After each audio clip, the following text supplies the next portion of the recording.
Hey everyone, welcome back to our channel. If you're new here, please subscribe. I'd really love that. If you're returning, how you doing? What we're going to be talking about today is the dirty dozen. Yeah. And it has to do with our food.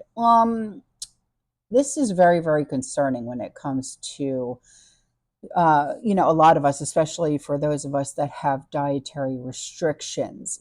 Our food should be nourishing and safe to eat, but it's not. There are more than 10,000, 10,000 chemicals that are allowed to be in our food that is sold here in the United States. And some are direct additives like preservatives, okay? And they are intentionally, I'll say that, they are intentionally added to processed foods.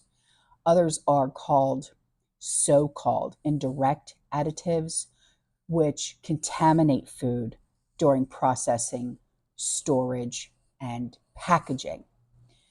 Almost 99% of food chemicals are introduced since the year 2000. They were green-lighted for use by food and chemical companies rather than properly reviewed by the FDA. Many of these were widely used chemicals are associated with major harms to us, including risks of and other disruptions. These substances end up in what we eat thanks to a legal loophole that allows foods to be classified as generally recognized as safe. Let that sink in for just a second. Generally recognized as safe. Now, this is a loophole, and I love loopholes. I love finding them, okay? This is a loophole food and chemical companies have exploited for decades. And it means that instead of the FDA determining which food chemicals are safe to consume, the manufacturers of those substances decide. And that can leave consumers struggling to know what is safe and what is not. So, I have a list, and I'm going to show you, I'm not just going to tell you, I'm going to show you, okay? And I'm going to show you what types of foods these chemicals are in, okay? So the first is nitrates, okay? And natrates and nitrates, yes. Natrates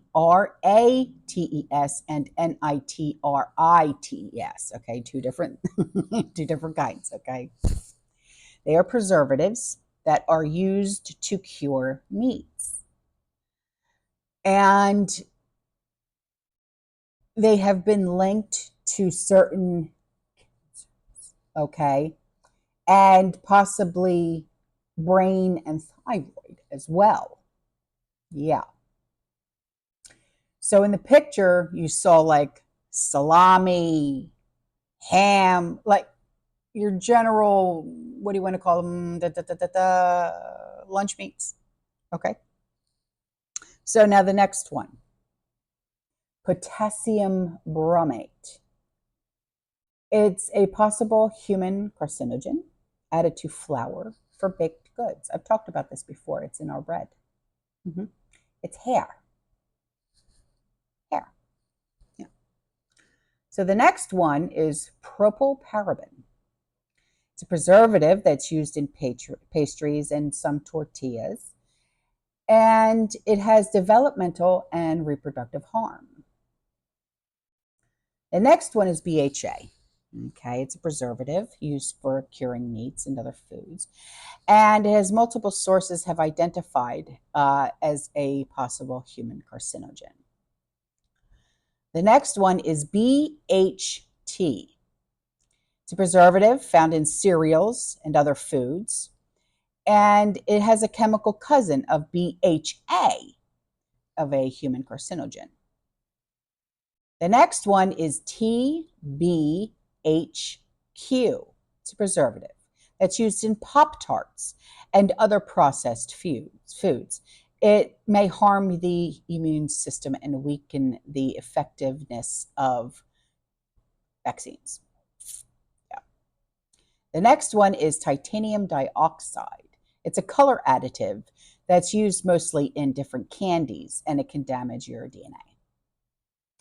The next one is BVO. It's used to stabilize citrus flavors in your soda and your fruity drinks. Okay. The next one is PFAs, also known as forever chemicals, and it's used in food packaging. And these are known to leach into the food itself, and they increase risk of cancer and damage the immune and reproductive systems. Okay. And the next one is artificial colors. Now, synthetic food dye can be found in many types of food and beverages. And they can affect developmental behavior.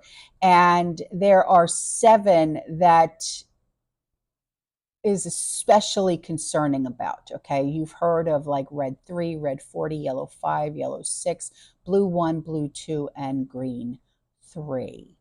All right. The next one is artificial sweeteners. These can actually affect your hormones, your metabolism, okay, and your weight. Last but not least, we have heavy metals. No, not Metallica or Iron Maiden. I'm talking about actual heavy metals. And these are actually found in baby foods. And they are dangerous levels in baby foods. Mercury, lead, cadmium, and arsenic. And exposure can actually slow the growth and development. And most metals get into food through water and soil pollution. Yeah. So I hope that this was informative, and I hope that you can use this so you can make better decisions when it comes to your prep shopping. Okay. All right, guys, I will see you in the next one. You stay safe, you stay positive, you keep prepping, and as always, fearless. Ciao.